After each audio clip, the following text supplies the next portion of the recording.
أجسامنا ذكية، فهي ترسل لنا إشارات عندما يكون هناك خطأ ما، لكننا في كثير من الأحيان نتجاهلها. لذا دعونا نستعرض معا 19 علامة تحذيرية لا يجب أن تتجاهلها أبداً، وما الذي قد تعنيه وكيف يمكنك الوقاية من المشاكل الصحية الخطيرة. سنبدأ مع علامات تظهر على الجلد، وهي عبارة عن إنذارات من جسمك. جلدك ليس مجرد طبقة خارجية لجسمك، إنه مرآة لصحتك. أحياناً تظهر تورمات، طفح جلدي أو تغييرات في اللون كإنذارات من داخل جسمك. تجاهلها قد يؤدي لمشاكل صحية خطيرة. دعونا نستعرض هذه العلامات وما يمكنك فعله حيالها. أولاً، التورم غير المبرر، الوذمة. التورم المفاجئ في الساقين، اليدين أو الوجه قد يشير إلى مشاكل في الكلى، القلب أو الدورة الدموية.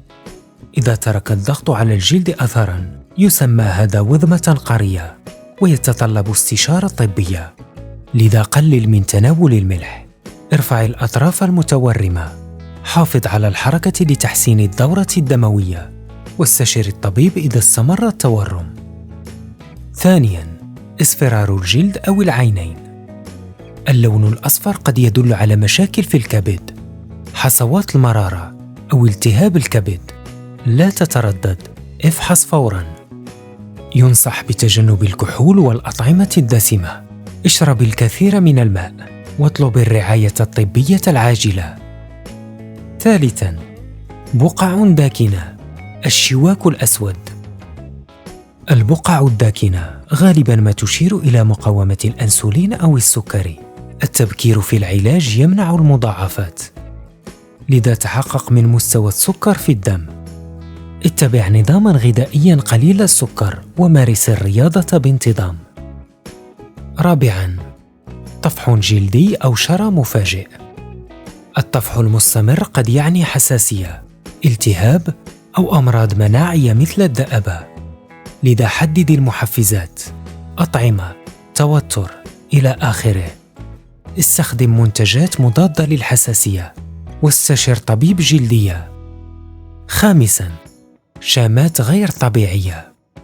انتبه للشامات غير المتناظرة، ذات الحواف غير المنتظمة، المتغيرة اللون، الكبيرة، والتي تتطور مع الوقت. قد تشير لسرطان الجلد. لذا استخدم واقي شمس يومياً. افحص شاماتك شهرياً، وراجع أخصائياً لأي تغييرات مقلقة.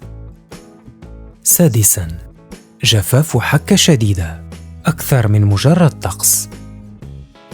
الجفاف الشديد قد يدل على خلل في الغدة الدرقية أو الإكزيما. لذا رطب بشرتك بانتظام، اشرب كميات كافية من الماء، وافحص مستوى الهرمونات إذا استمرت الأعراض. جلدك ينطق بالحق، أنصت إليه.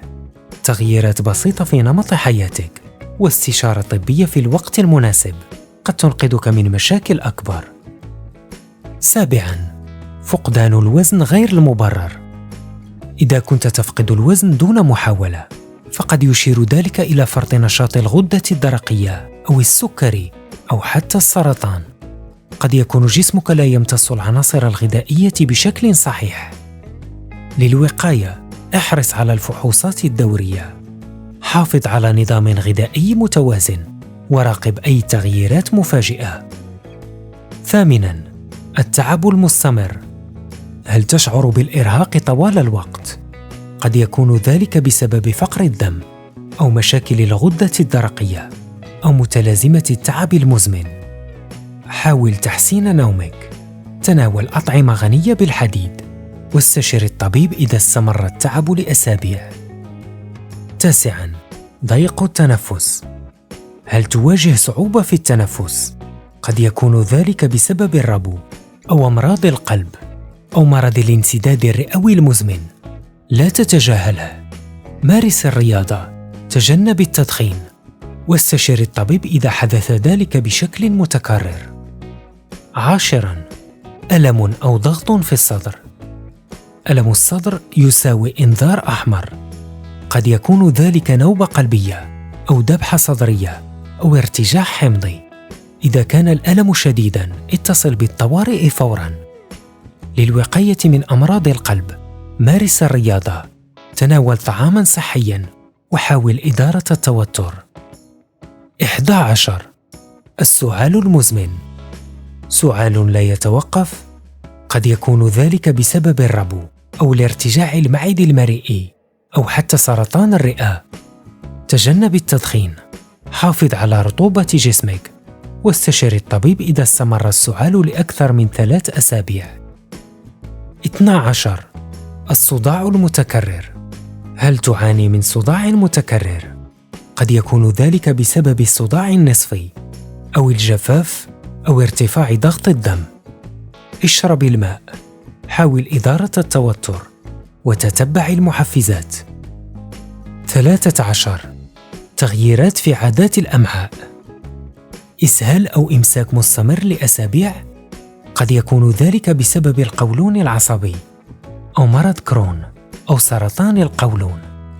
تناول الألياف، حافظ على رطوبة جسمك، واستشر الطبيب إذا استمرت التغييرات. 14. العطش الشديد وكثرة التبول. هل تشعر بالعطش دائما وتتبول بكثرة؟ هذه علامات كلاسيكية لمرض السكري. راقب مستوى السكر، مارس الرياضة، وقم بإجراء فحوصات الدم إذا استمرت الأعراض. 15. التنميل أو الوخز. هل تشعر بالوخز والتنميل؟